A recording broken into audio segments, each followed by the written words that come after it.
Everybody's connected. We are fundamentally one people.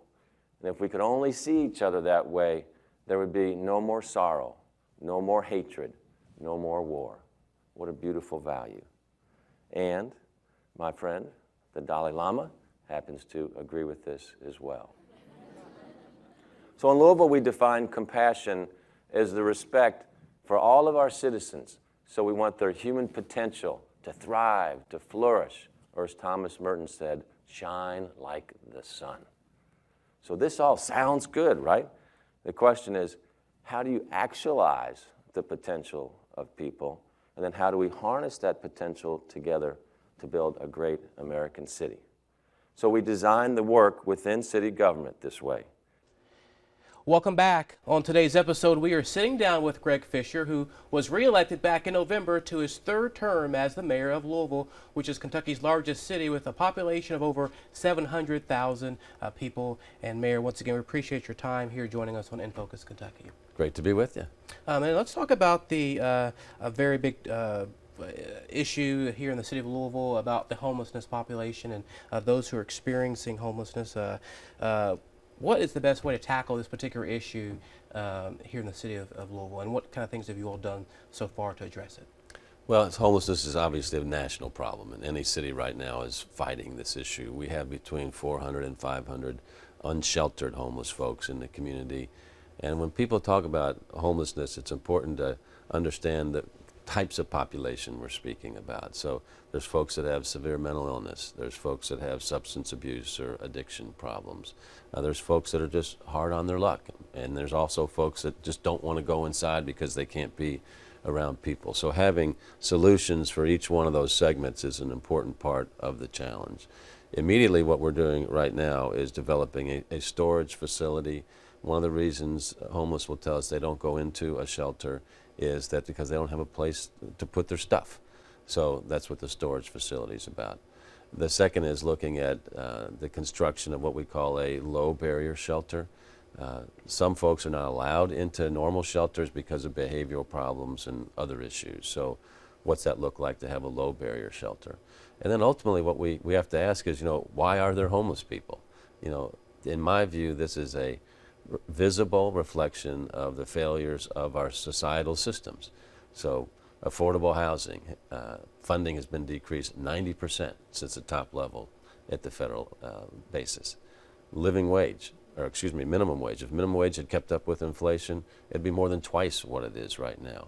So when people look at homeless folks, I want them to also say, why are they there?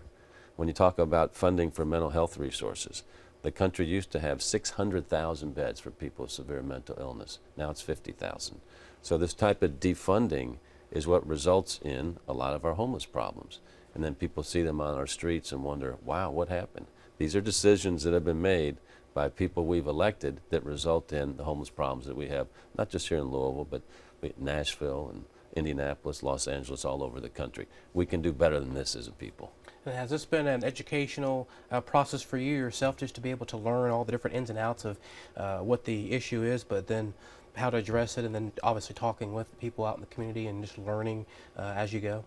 I think the important thing about a job like this is you can address like the today problem, but what's really important is that you understand all of the issues that led up to the problem today. So I just spoke about the ones with homelessness. You can also say, why do we have such a large achievement gap in our education system between students that have a lot of resources and kids that don't have many resources? And you see poverty as a consistent theme. You see lack of access as a consistent theme. And why is the system developed that way? And you have to really address these system-wide issues if we expect to get better results down the line. In the meantime, as a mayor, you have to deal with the issues as they exist today. On education, our city's developed a lifelong learning system called Cradle to Career, where we surround all of our kids with physical and mental health services, social and emotional health services as well, so that they can have the same kind of resources that an advantaged kid has, so that when they show up to school, they're ready to learn. And then after high school, there's a promised scholarship, so that if there's a financial barrier to you getting a post-secondary degree, whether it's a skills certificate or a 2-year or 4-year degree, there's help there for you. Because what we know is the number one issue to break the cycle of poverty is some type of post-secondary skill or degree. So we're not waiting on the federal government to solve the problem or the state government to solve the problem. We're taking care of it here locally.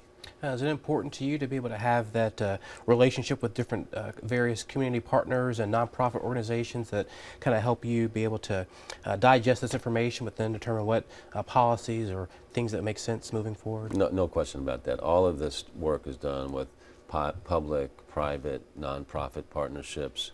The education example I just gave you obviously is full of hundreds of partners like that. When you take a look at the challenges with homeless population, VOA is a wonderful partner in that, the Healing Place, Wayside Christian Mission, all of these folks come together, our houses of faith.